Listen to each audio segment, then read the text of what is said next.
అధ్యక్ష, మొదటగా మూడవ తెలంగాణ శాసనసభకి మీరు స్పీకర్గా ఎన్నిక కావటం మా అందరికీ కూడా హర్షణీయం. మీకు అభినందనలు తెలియజేస్తూ, మీకున్న అపార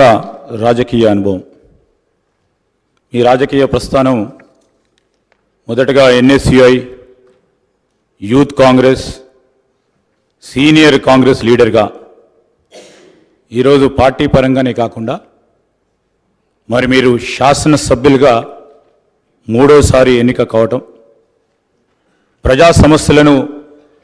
పరిష్కార మార్గంలో పెట్టడానికి మీరు చూపెట్టిన చొరవ, మీరు తీసుకున్న అనేక ప్రోగ్రెసివ్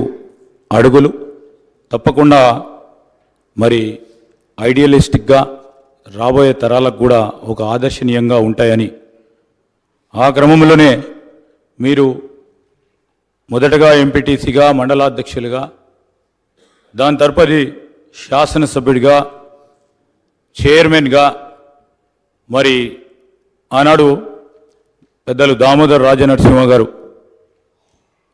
ఎస్సీ సబ్ ప్లాన్కి సంబంధించిన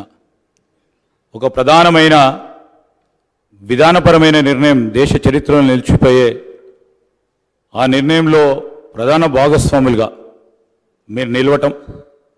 ఆ క్రమేణా మీరు ప్రజా జీవితంలో ప్రజా సంక్షేమము, అదేవిధంగా ప్రజలకు దగ్గరగా ఉండాలని, ఓడినా నేను మీకున్నానని ఒక ధైర్యాన్ని ఇచ్చి ముందుకు నడిపిన వైనాన్ని ఈరోజు గుర్తు తెచ్చుకుంటూ, మరి మీరు మంత్రిగా హ్యాండ్లూమ్స్ అండ్ టెక్స్టైల్స్కి సంబంధించి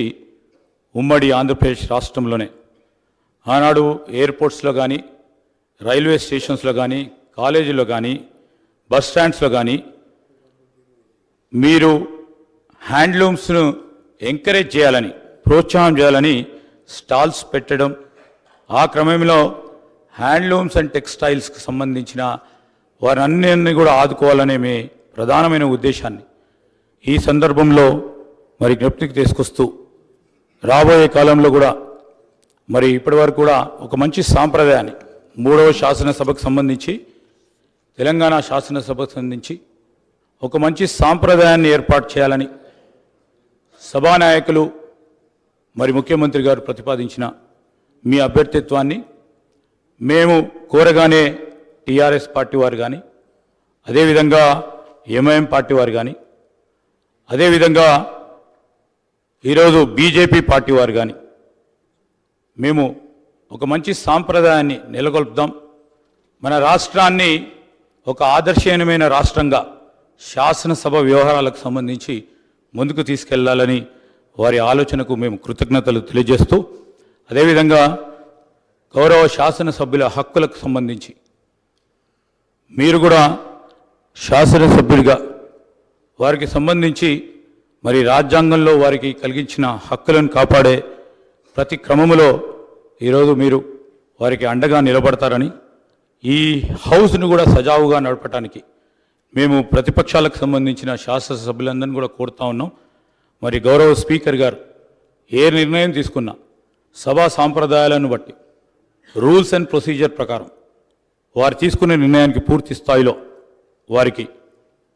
మరి తప్పకుండా సపోర్ట్ చేస్తారని ఆశాభావంతో ముందుకు చెప్తూ, మరొకసారి మీరు శాసన సభాపతిగా ఆ స్థానంలో కూర్చుంటే నేను మాకు ప్రత్యేకంగా మా కుటుంబానికి సంబంధించి మా నాన్నగారు శ్రీపాదరావు గారు శాసన సభాపతిగా మరి అదే చైర్లో ఇదే శాసనసభలో మరి అనేక సంవత్సరాలు శాసన సభాపతిగా వారు ఈ శాసనసభను నడిపించిన వైనాన్ని ఒకసారి జ్ఞప్తికి తెచ్చుకుంటూ, మీరు ఈ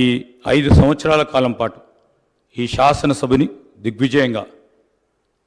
ఈ తెలంగాణ రాష్ట్రంలో ఉన్న ప్రజా సమస్యలను ఈ శాసనసభ వేదిక ద్వారా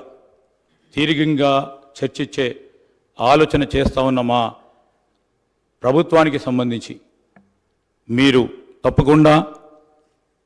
మీరు దశా దిశను ఇవ్వాలని కోరుకుంటూ మరొకసారి మీకు అభినందన తెలియజేస్తూ సెలవు తీసుకుంటాను. శ్రీ కల్వకుంట్ల తారక రామారావు గారు. అధ్యక్ష, ముందుగా శాసనసభ అధిపతిగా